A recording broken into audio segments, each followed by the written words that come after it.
Quel courage! Nous voilà sur les prépositions de temps. Alors, on va commencer par ago, parce que ago, c'est la fête. Donc, ago, ça veut dire il y a, dans le sens il y a 5 ans, 10 ans, ok? Donc, on le met à la fin de la phrase. Par exemple, it was 2 years ago. Ça veut dire c'était il y a 2 ans. Et voilà. Alors, on l'utilise au prétérit et on l'utilise au pluperfect. Alors, qu'est-ce que le pluperfect? J'ai envie de dire, on s'en fout. C'est le past perfect, c'est bon, presque personne ne s'en sert. Par contre, au prétérit, on s'en sert pas mal. Ensuite, at. Donc, at, c'est pour un moment de la journée. Par exemple, at night, at dusk. Maintenant, vous venez d'apprendre le mot crépuscule. Crépuscule en français, c'est quoi? C'est quand le soleil se couche. Voilà. Une heure précise, par exemple, at midnight.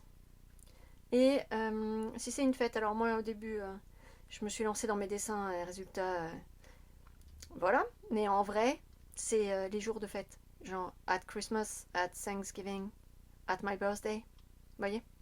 Donc ça, c'est une préposition de temps aussi. Après, on a before et earlier. Alors, bon, c'est comme previously, mais c'est des prépositions au lieu d'être un adverbe. Donc, before, you have to finish before tonight. Tu dois avoir terminé avant ce soir. Alors que I was here 2 days earlier. Ça veut dire j'étais là 2 heures plus tôt. Plus tôt que qui, que quoi, là je l'ai pas dit, mais ça peut être 2 heures plus tôt que mon chat, par exemple. By, d'ici à ou avant. You have to be there by 3 p.m. Tu dois être là avant 3 heures de l'après-midi. Okay? Ensuite, on a during. Donc, during, c'est pendant une période précise dont la durée est globale. Qu'est-ce qu'elle raconte, la prof?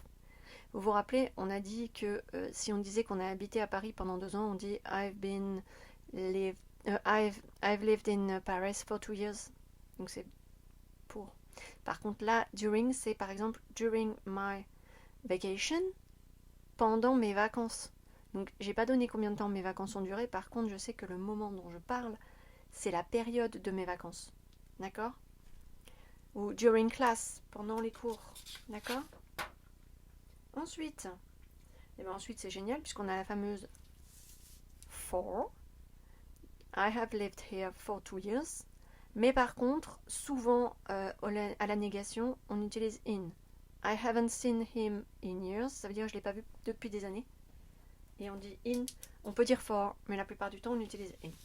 Ok? Ensuite, Dieu merci, ils sont interchangeables parce que moi, je suis du front quand je les regarde, ceux-là. Donc, hop là, que je les mette bien sur l'écran. From, till, c'est pareil que from, until, et c'est pareil que from, to, et c'est pareil que from, through to.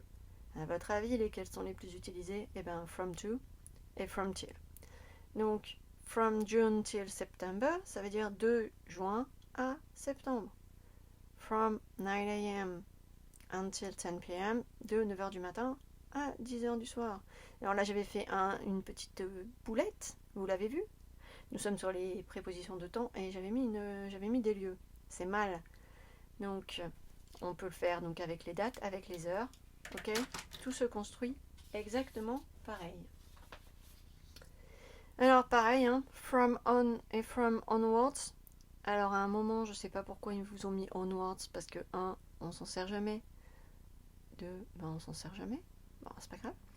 Donc, c'est le point de départ d'une action plus son prolongement à partir de I'll work with you from next week onwards. Ça veut dire je vais travailler avec vous à partir de la semaine prochaine. Parce que en théorie, cette semaine, on est en vacances, vous voyez. Comme moi là, mais presque. Et voilà.